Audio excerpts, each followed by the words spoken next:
胡明超路是由你来监督吧？到时候这几个名字帮我扫一眼。这不仅仅是名字，更是人情世故。在这个名册上，都将会沦为废岗。如果我要是金榜题名，这血是不是溅得高些？这声响是不是大些？这听到的人是不是多些？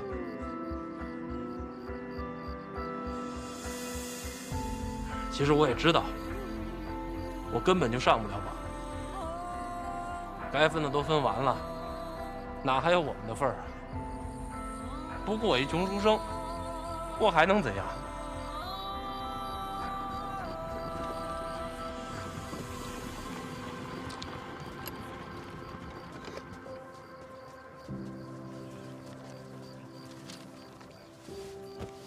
安贤，你看啊，千里万里奔赴京都，春闱对于他们来说，不光是一次考试，兄台，你看，更像是一种希望。我最喜欢这几句。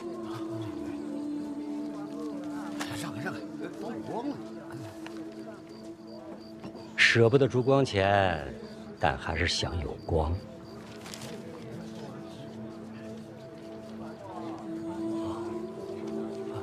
谢谢。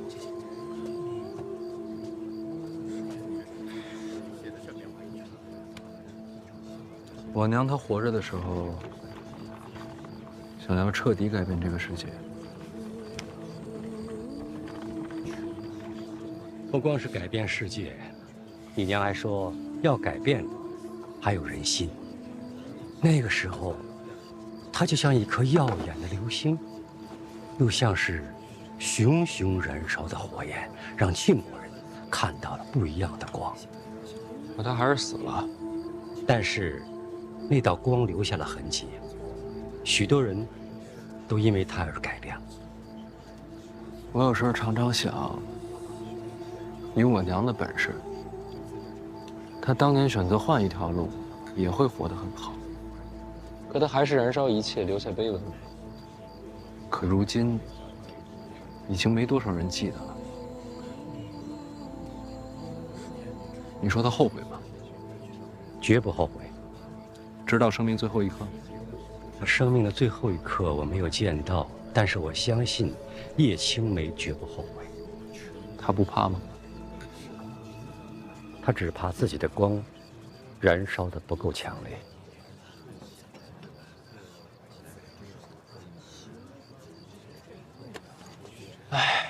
没想到啊，有一天我会当闯火的人。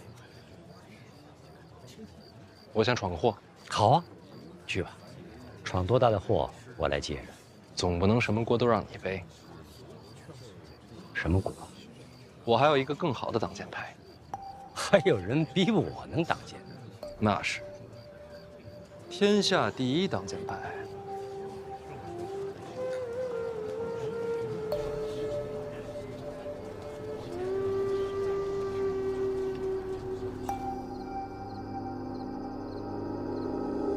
范闲让你传话给朕，哼，老奴也觉着匪夷所思。你看这么多年，也没见过小范大人这么办事儿的。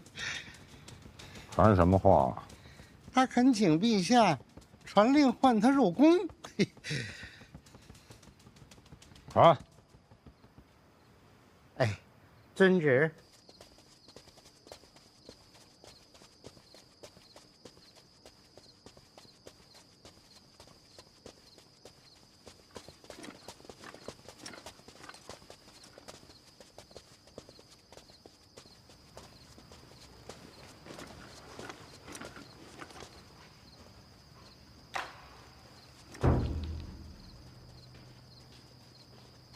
范闲，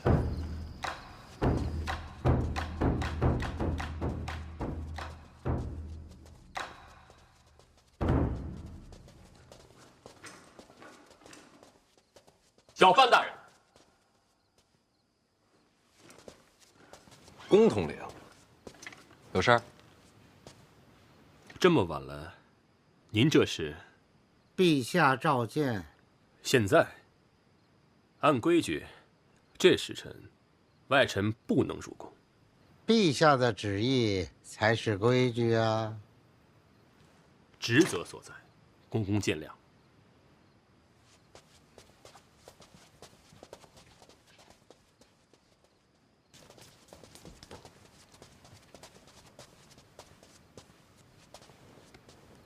陛下，范闲到了。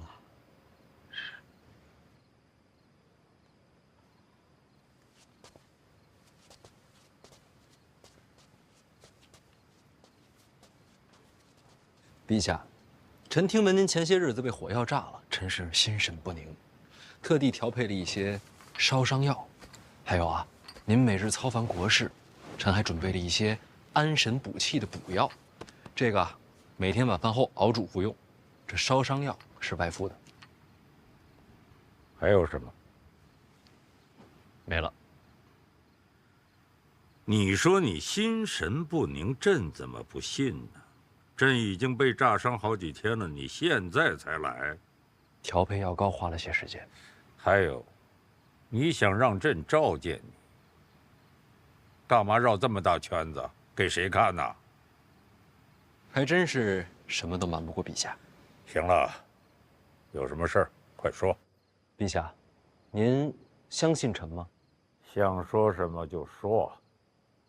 陛下知道春闱舞弊一事吗？臣自做了居中郎以来，每日收到许多纸条，纸条上写满了名字，而这些名字都是被人事先选好、预定要金榜题名的。接着说。臣斗胆想为这次春闱求一份公平。你要公平，找朕干什么？臣怕牵扯太深，臣一人担当不住。放眼庆国，能挡这场风波的，就只有陛下您。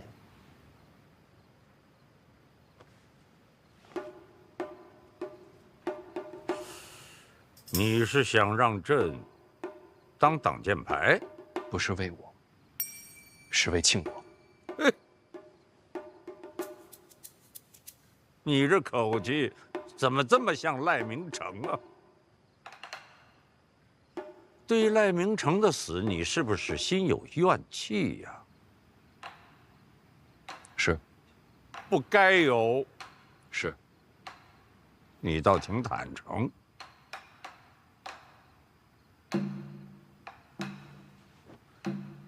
冲你这份直率，这剑朕给你挡了。谢陛下，那臣先告退了。哎，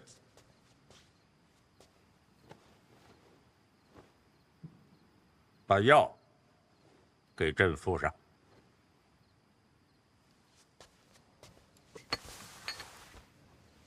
陛下召范闲入宫，这时辰，若非大事，绝不会深夜召见。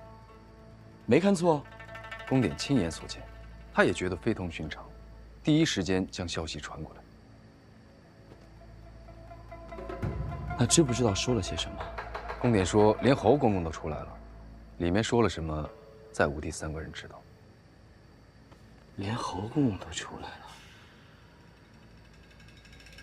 可以了，让宫典到此为止，不要再继续往下问。他的身份至关重要，不到万不得已，不要再向我传讯。是。就是不知道陛下到底和范闲说了些什么。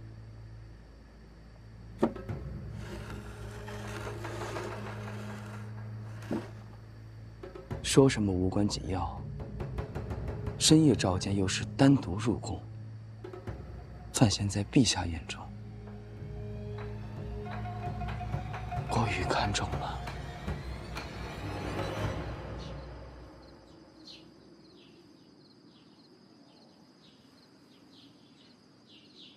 陛下，这事儿啊，我实在是办不了，还请殿下见谅。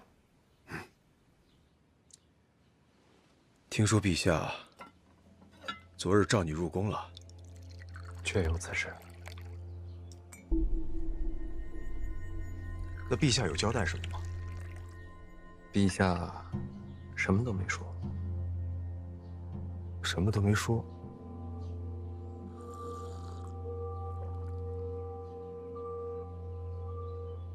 那我也什么都没问。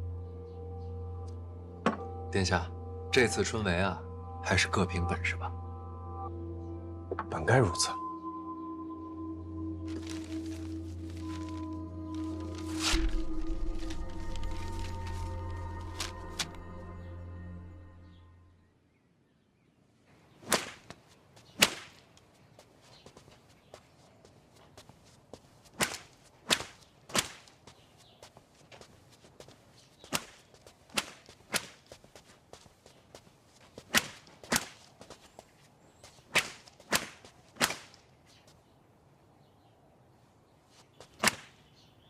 小秦大人，小范大人，我猜你啊就会走这条路。为什么？你怕见人呢？这不证明咱俩有缘吗？小范大人，我在军中的时候呀，欠了些恩情。这几个名字呢，还请小范大人照顾一二。抱歉啊，人数不多。还请小秦大人帮我往外传话。什么？本次春闱不论门生，只看才学，不论谁的名单，我都不接。昨晚陛下召见，可就是为了此事。陛下可什么都没说啊。哦，明白，什么都没说，我也什么都没猜。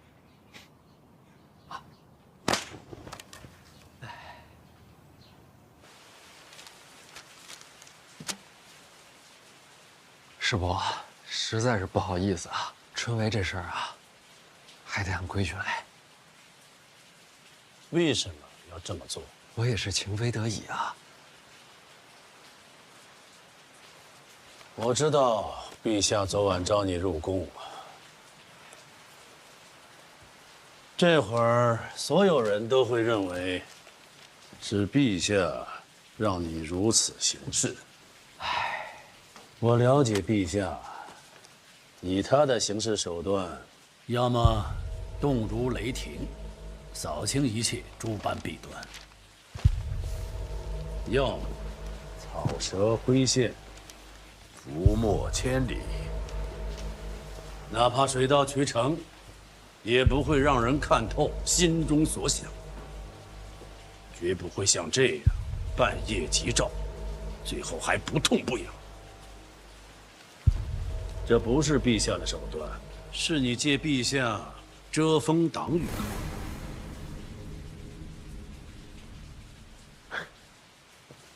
师伯真是了解陛下，没人能真正了解他。经过历代君王，如今这一位最能看透。哎，师伯过谦了。别转话题，问你呢，为什么要这么做？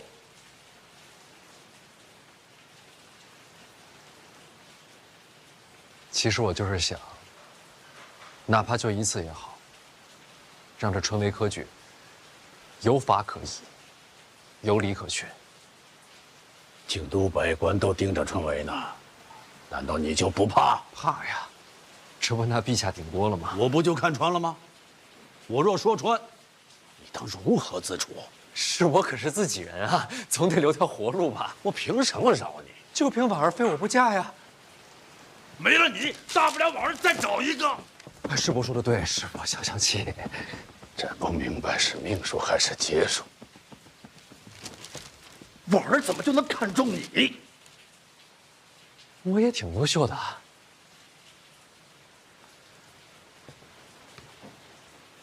让春闱有法可依，图什么？啊？你这么做，你能得到什么好处？其实师伯上次说的话，我听懂了。木秀于林，风必摧之嘛。所以我也想过，随波逐流，与世浮沉，有什么不好啊？看不惯的事儿嘛，忍一忍，将来就看惯了。但是不行啊，我夜里睡不着，心里边煎熬。有3个字就那么翻翻滚滚的，怎么也压不下去。哪3个字？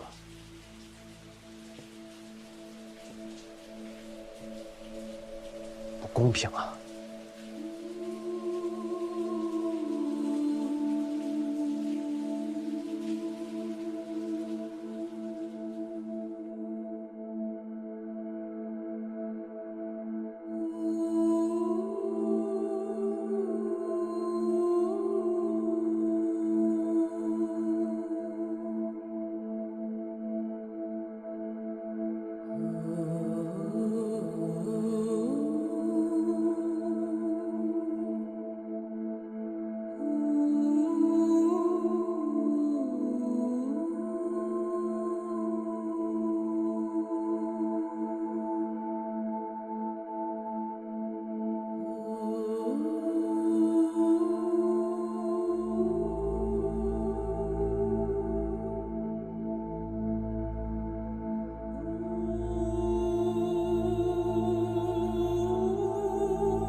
那是4个字。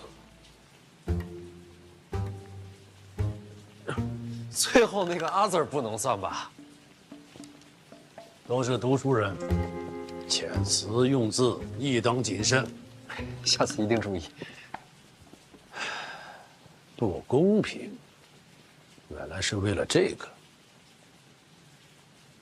哎，你说这个世上有公平吗？没绝对，有相对。什么？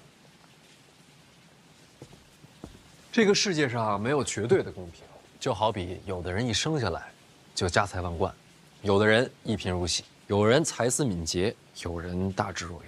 而春闱的意义就在于给了所有人一个相对公平、改变命运的机会。要是连这唯一的一次机会都不再公平，这世间该有多荒唐！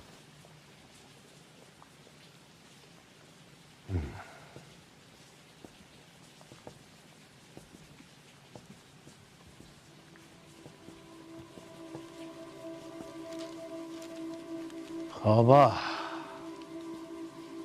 就让京都公平一回。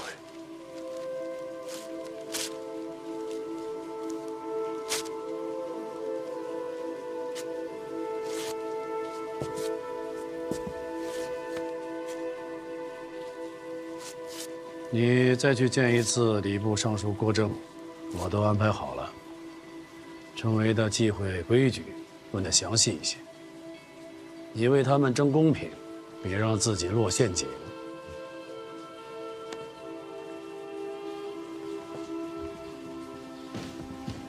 关贤，如果这个世间就这么荒唐，又该如何是好呢？不用回答，问你自己。去吧。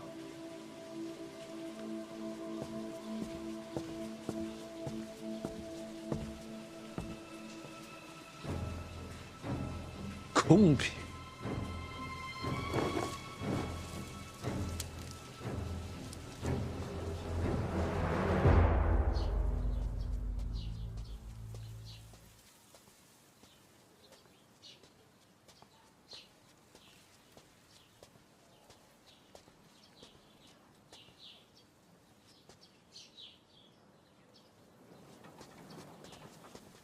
小范大人，郭大人，又见面了。一直在等候小范大人。哎呀，这个郭尚书所知规矩甚多，我这次来找您呢，主要是想请教一下春闱相关的规矩。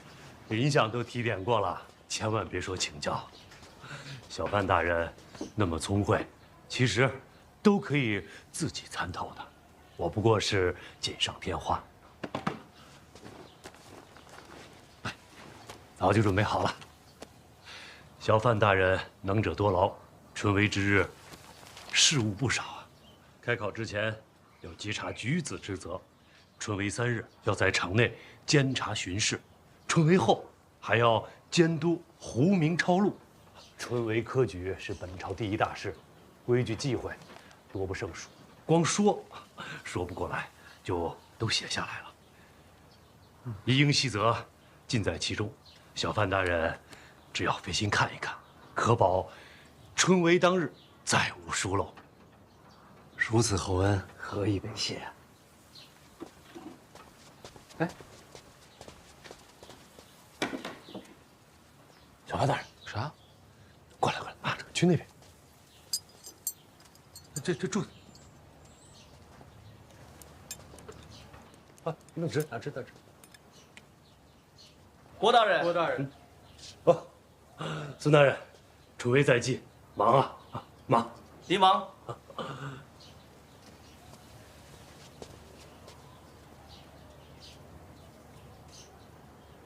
郭大人辛苦啊！谢谢。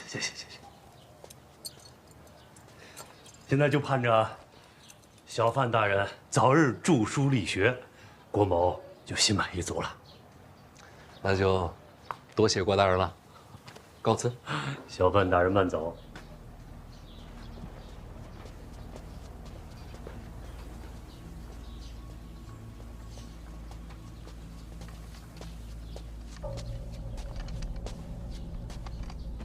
怎样？你在后面没听到？范闲身手不俗，小心起见，我可不敢靠近细品。啊，可惜了，你没有看到小范大人感激涕零的样子，我那会儿都有点于心不忍了啊。你给他那册子都写了什么呀？春闱上的各种规矩细节，该写的我都写了，绝不能在文字上故意犯错。这是对的。范闲为人啊，谨慎得很。不过，像春闱这种大事，多多少少都有一些不该写的规矩。既然不该写，那就自然要留白了。还要请谢大人转告殿下，有我在，春闱上定让小范大人犯下禁忌，大罪不敢说，要让天下学子对其敬而远之。郭大人就不怕得罪林相？怕是怕，只不过郭某的那些把柄没在林相手上啊。殿下说了，那都是往年的废旧账册。禁足之后，当亲自登门致谢上书，顺便把那些废纸都一并烧个干净。就请殿下等着看好戏吧。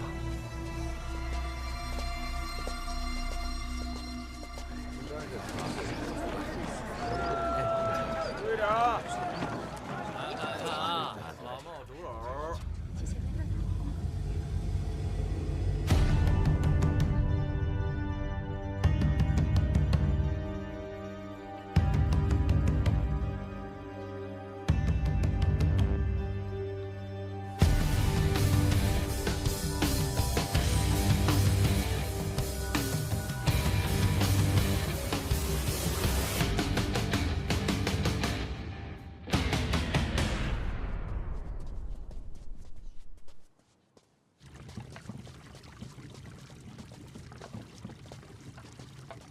人到了，在屋里呢，都安排好了，没人看见吧？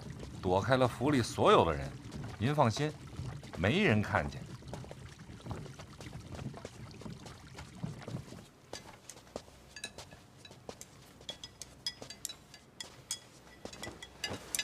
真是饿坏了。回来了。哎，回来了。哎，这一趟从北齐回来呀，可以说是历尽了千辛万苦。幸好我跟老郭绝代双骄，不管是什么排除万难，各施巧计，这才虎口脱险，重返京都。你俩现在关系不错呀。英雄惜英雄。哎，少爷，您看您这都荣归故里了，我得请您吃个饭，接个风，咱俩商量商量吃什么。哎，我请你啊！哎喂，我请你，我请你吃，我请。来吧，上啊，咱中气别这么做。什么呀，咱？我请。我的潜伏日记。辛苦你了。他说你叫我来是为了救我爹性命。是这样，春闱将至，我有监督职责。这跟我有什么关系啊？春闱有许多禁忌，我不太清楚。我也不清楚。但你爹曾是礼部尚书。你想要我爹帮你，所以让你回来，看见你，你爹才能放心。哎呀，这么早就开始计划应对春闱了？其实老二提出让我监督春闱之时，我就已经在准备应对之策。现在看来，时机刚好。你们啊，一个比一个心黑，是心细。行了，说吧，你打算怎么救我爹？我来安排，过几日先转入监察院大牢。那还能救得出来吗？我是监察院提司，你觉得呢？不过有一点啊，你爹结党的罪名并非是无限，我可以保他性命，但是再想做官，是不可能了。我知道，能保住性命就已经很不错了。我同我爹讲，让他把知道的春闱的诸多事宜跟你讲清楚。这是什么？现任礼部尚书亲手写的册子，春闱的诸多禁忌都在里面。但你不需要我爹了。恰恰相反，这册子就得你爹来看。你是怕这本书里写的有陷阱啊？小心为上，有没有陷阱，令尊来判断。行，那走吧，去救我爹。走，不急这一会儿。司者，这一路舟车劳顿，你们俩都辛苦了，先休息几天，注意别被别人看见啊。那是自然，十分小心。那我就放心了。来吧，首先欢迎二位回家。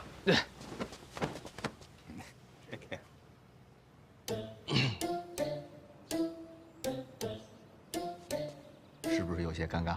是不是有些味儿大？你俩要不洗洗，都臭了。我臭吗？哎，行，走走，我给你搓搓。走，快！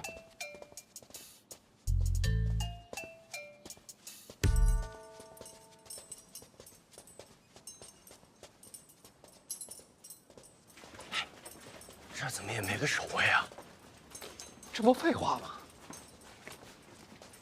这是刑部大牢，这儿你也管得着啊？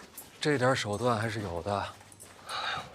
那你既然这么有手段，你别光想着给他送吃的，今天把他救出来得了。你别急啊，等转到监察院就好办了，就1、2天的事儿。放宽心，这回不骗你。你都骗了我好几回了。国少，怎么你跟我说话，我就觉得味道不对呢？我洗过了。你还是闭嘴吧。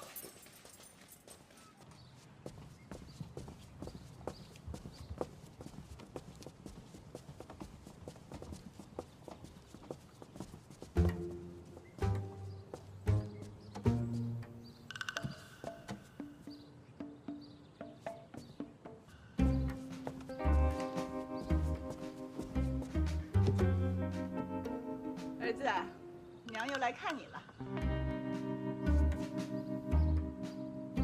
美啊，要照顾好自己。娘，哲儿回来了。你怎么白天就来了？白天不行吗？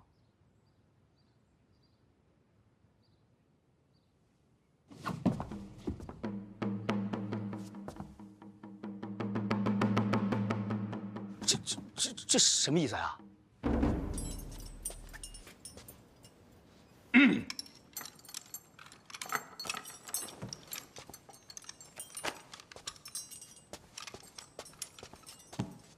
范闲，么？老夫命数当绝了？我都不知道我自己在你们心目中到底是什么一个形象。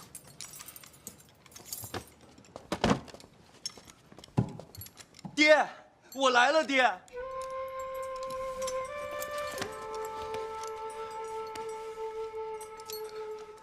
你终于还是落网了。什么终于啊？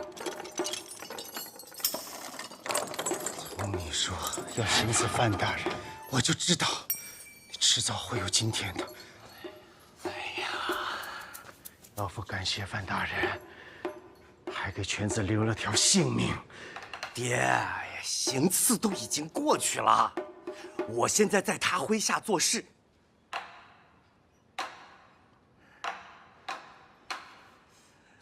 原来如此，犬子才识浅薄，范大人能不计前嫌，给他一个机会，真可谓宽宏大量。要不你俩这边聊？啊，好。爹，我很有用的。这些时日，我一直潜伏在北齐都城。你去北齐都城干什么？掌管一众暗探，主持密报收集。真的？真的呀，爹！我潜伏至今，毫无破绽。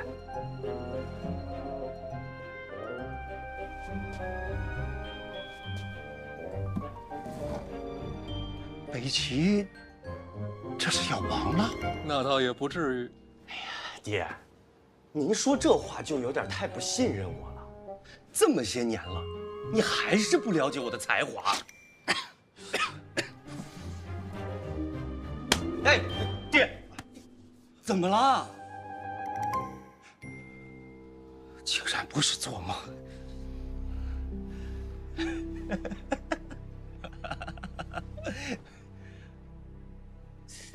我这也是精神不济，大白天的就睡着了。不过也好，又能在梦里见到你，娘心里还是欢喜的。娘，您没做梦，我真回来了。他们可别这会儿叫醒我。娘，真不是梦。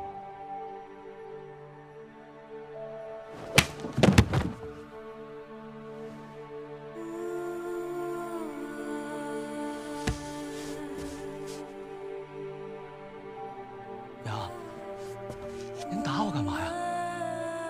梦里不会疼，你疼吗？疼啊！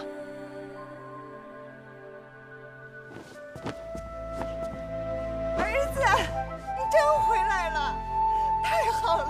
不是，那您做梦您打我也不管用啊！哎，别，娘，真疼！您别哭了。回来就好，我给你做好吃的。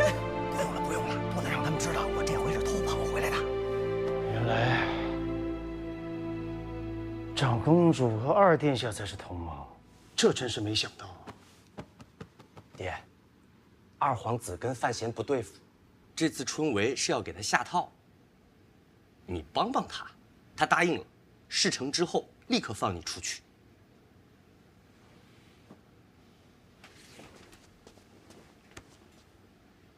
郭先生这是做什么？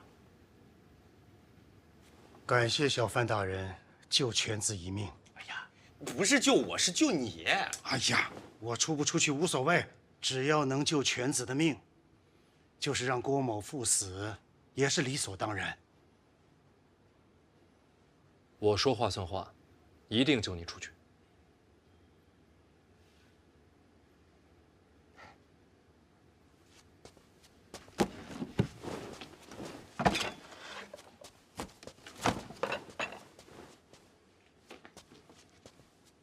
方才听闻小范大人说，郭征送了你本册子，可否让老夫过过眼啊？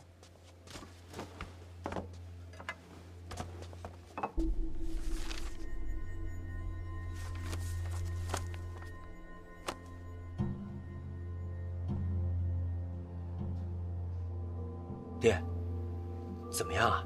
这上面诸多细则倒是没错。那要按照这上面说的，范闲就能把事儿办好了？春闱上细则之外的规矩，这上面可没提呀。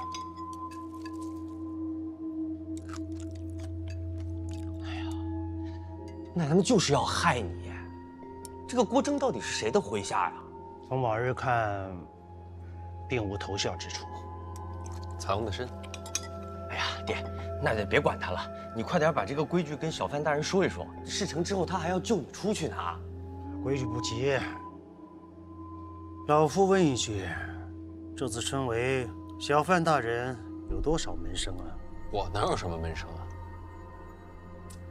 一个都没有。我年纪轻，也做不了做事。与考生无来往，这是好事，省了很多麻烦。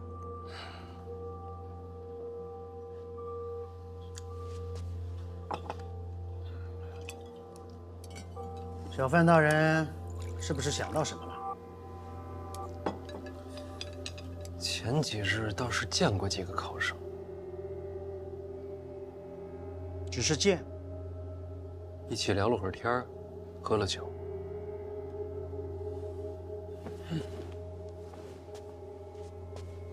那就是门生了。可他们并不知道我的身份啊。那不重要，在其他人眼里，那些考生已经算在你门下了。哎呀，爹，你别管什么门下不门下了。庄墨涵庄大师都已经把自己的书送给他了，他现在也是文坛传承，有几个门下很正常的。你别打岔。哦，小范大人，春闱上考生们最痛恨的是什么？舞弊营私。你的门生就是营私的门路。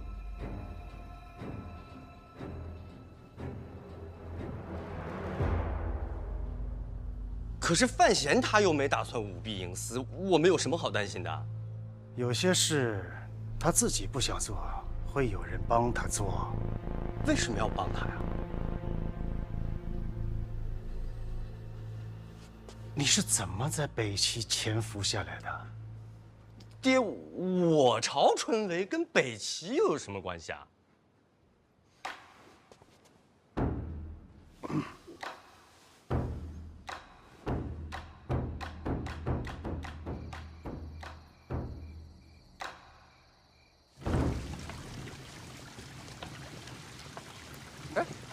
银铃，司哲，哥，你们找我有事儿？干嘛呀你？别架着我呀！怎么回事啊？我也不知道。放开我！这还憋着跟范闲争家产呢？你胡说八道什么呀？那都什么时候事儿了？现在都一家人，娘有事求他。求他别害他呀！什么害他呀？司哲说的对，您是长辈，您跪我这儿让人瞧见了，可不是害我吗？啊，不是，就咱们仨，我这又没人看见，偷偷。我嘴太快了，娘，我真忍不住啊！哎，姨娘，咱都是一家人啊，有什么求不求的，有什么话您尽容说。咱不坐着说啊！来，娘，来，姨娘，喝点水。哎，谢谢哥。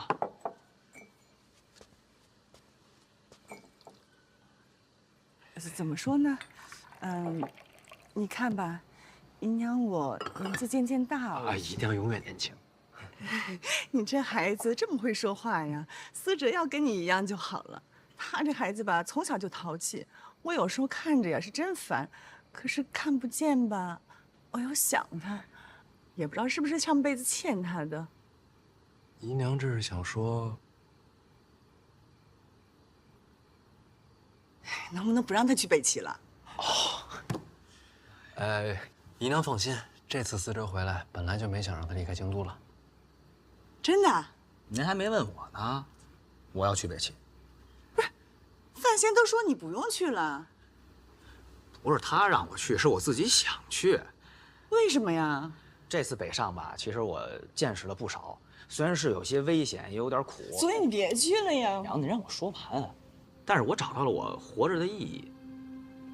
您看，过去我在京都待着，是又安全，也吃喝不愁，但是天天吃喝玩乐的，那活着有什么劲呢？我这回去了北齐，我感觉自己好像还有点用，虽然就帮庆国帮了这么一点点儿，但我觉得也够了。我不想再回到过去做那个无所事事、无人在意的范思哲了。那，你还去北齐？去做什么呀？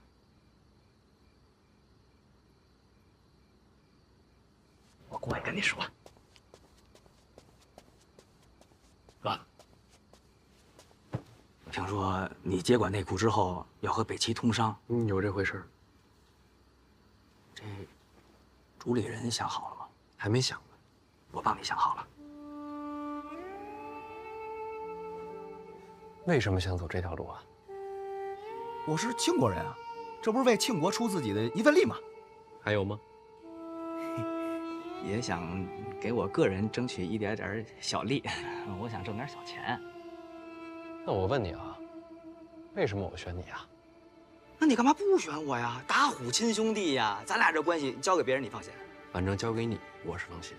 关键看姨娘答不答应。啊！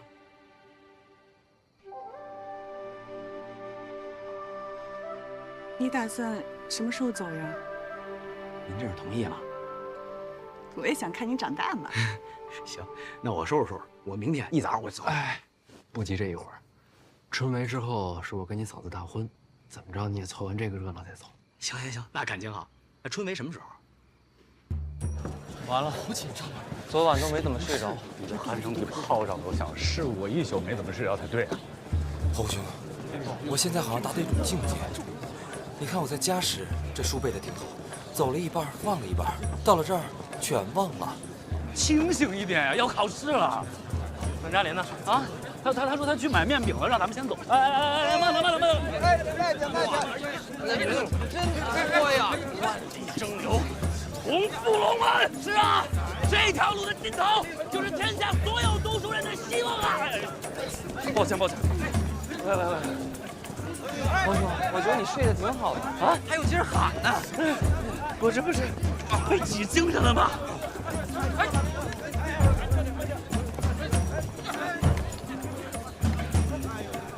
抱歉。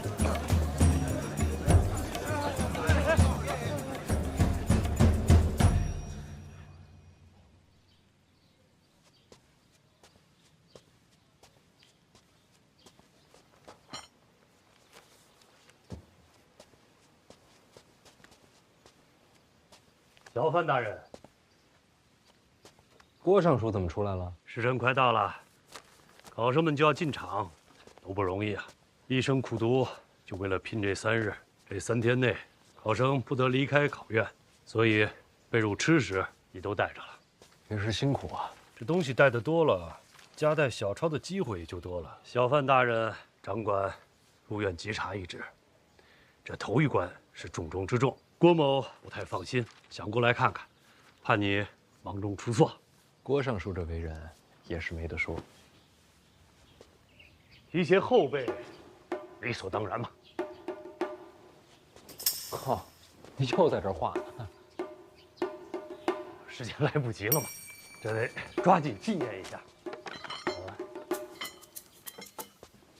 你放心，我查过了，既不违律法，也不犯规矩。郭尚书真是守规矩，读书人嘛，总是有分寸的。大人，这是工作日志。郭大人，这个造型这么白，更有力量感啊！是吗？力量，情绪，重要的是情绪。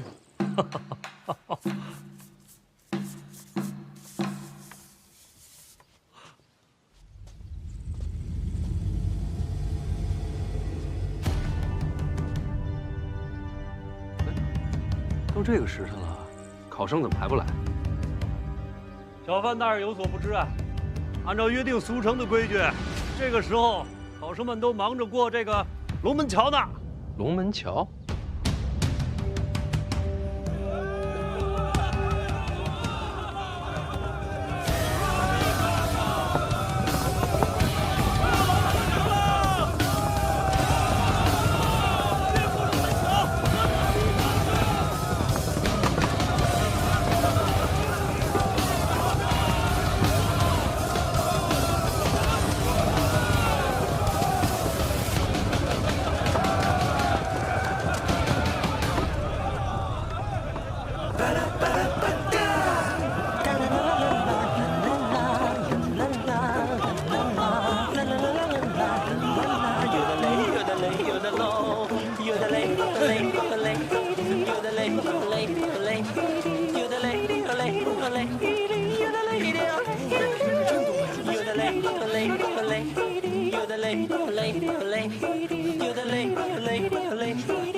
来了。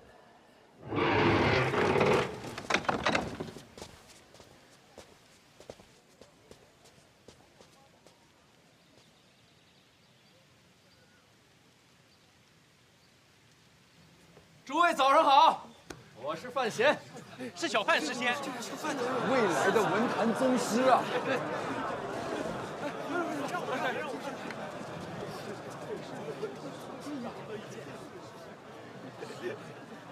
今日是春闱的日子，范某在这里祝愿大家，拿着智慧库的金钥，带着万卷书的头脑，顶着自信的光环，踏着好运的滑板，一路扬帆起航，驶向春闱那成功的彼岸。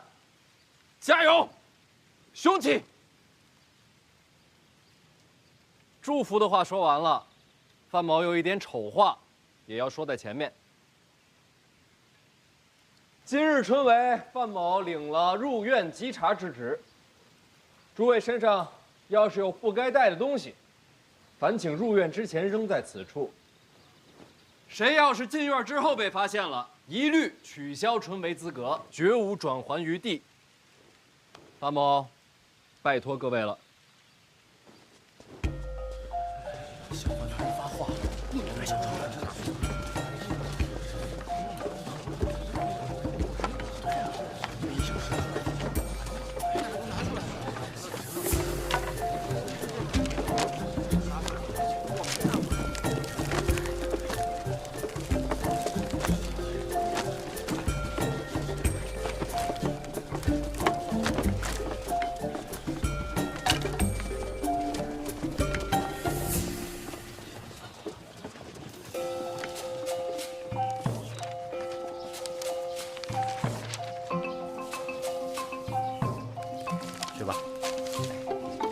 排队啊，一个一个来，东西准备好，查验身份。好嘞。下一个。这边排队。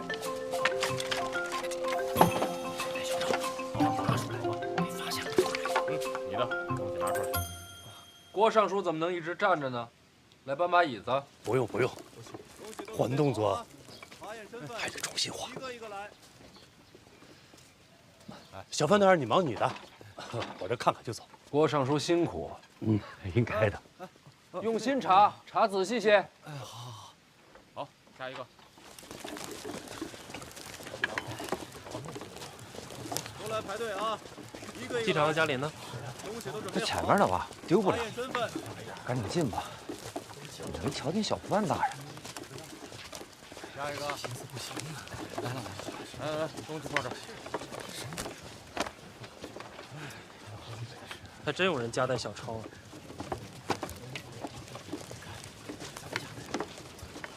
咱是不是来晚了？瞧不见小范大人了？进门就瞧见了。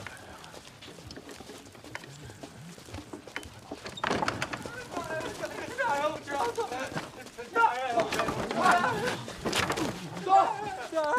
学生知错了，大人，学生知错了，大人。又是个藏小抄进考院的无耻之徒，活该，书都白读了。哎，就到我们了。听说小范大人会亲自稽查。哎，你说这诗仙，他得长什么样啊？再给我一次机会吧，大人，先生知道错了。转过去。好，这边走。背书放这儿啊！哎，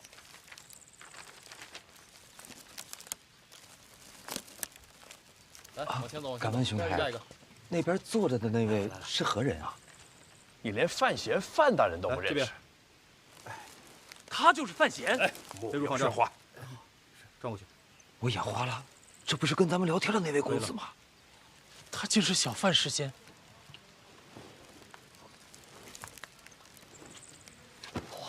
是他。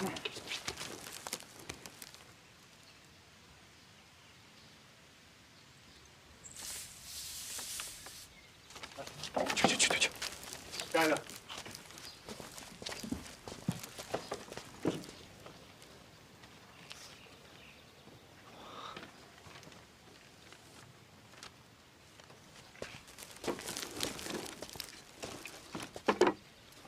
这是什么？哦，菜饼。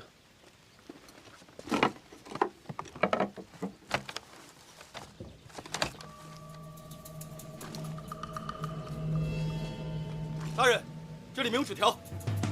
这里怎么可？出去，走。我没带小抄。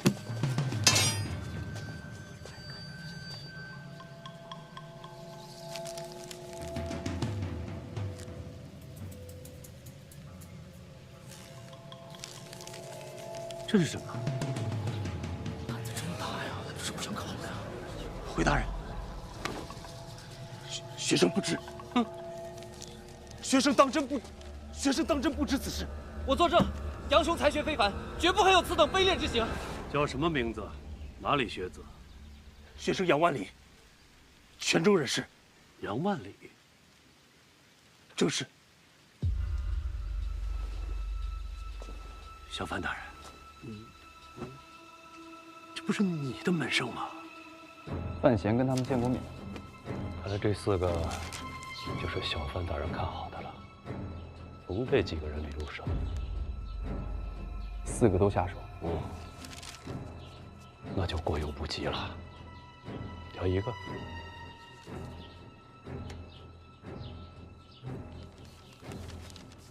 杨万里。小范大人的学生不是，这该如何是好啊？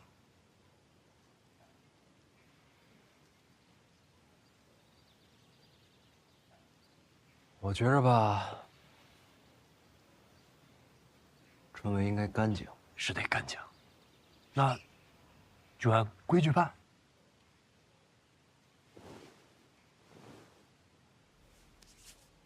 那就好。 撤销泉州学子杨万里春闱资格，赶出考院，礼部记当，永不录用。不是我准备的，不是我准备的，不是我准备的，不是我准备的。说上述恕罪。恕什么罪？回上书，这东西是我方才偷偷塞进去的。这东西是你塞进去的？正是。为什么呀？ 在下从小读不进书，没前程可言，心里不平，就想坑个学生玩玩。什么叫玩玩？你想坑人？小人心也坏。那怎么又站出来了？我看那个学生有些可怜，突然良心发现了，这不是纯胡扯吗？回上书，句句属实。此话谁能信？上书，上书，别生气啊！一把年纪了，再气坏身子。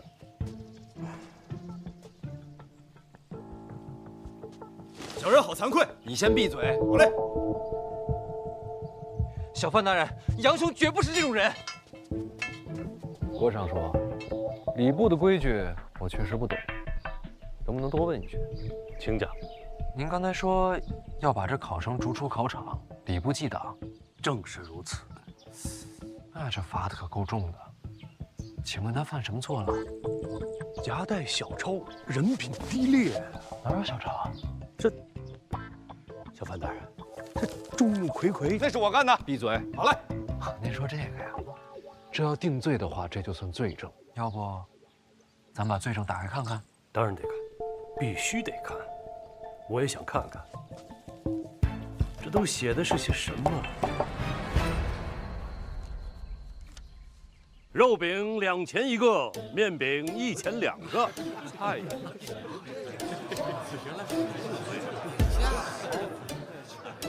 这饼价也是圣贤定的。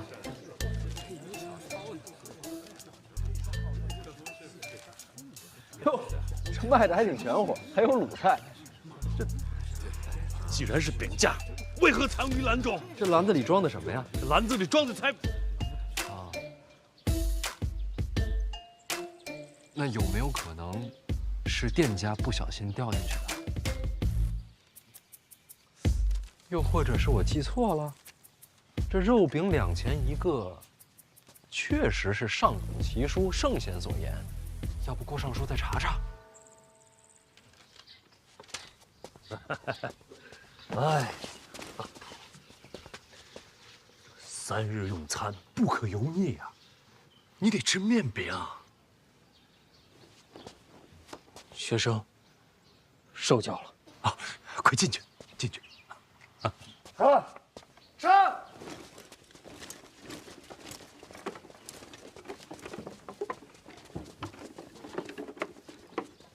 你又是怎么回事？韦大人，我睡糊涂了。胡闹！春闱稽查何等大事，罚你1个月俸银。小人认罚。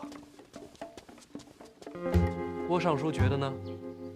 哦，小范大人，这边的事儿您多费心，我还得去考卷那边看看，累呀，闲不下来，闲不下来。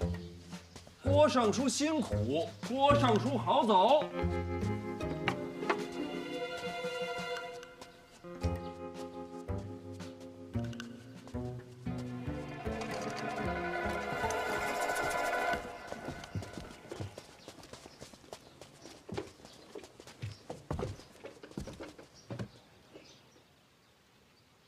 谁教你的？回大人，小人是林相麾下。林相的意思，春闱若有麻烦，小人替大人接了。你自己的命不要了，用兵一时。回去转告师伯，回沪的心意我领了，春闱的事儿我自己接着。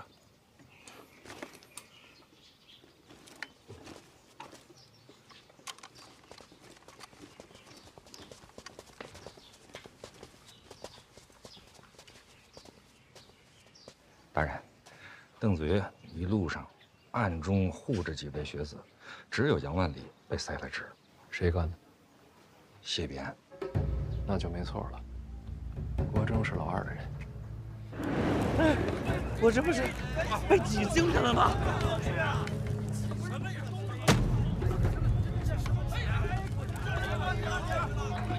抱歉。郭征手段可是够恶毒的。这才刚开始，还有3天，咱们好好陪郭大人玩玩。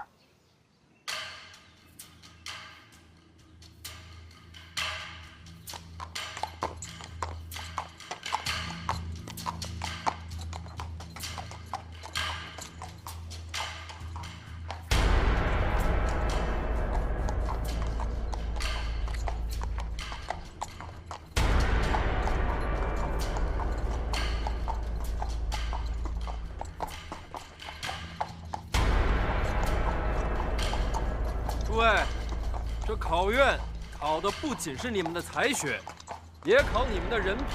我祝各位前程似锦，也劝你们好自为之。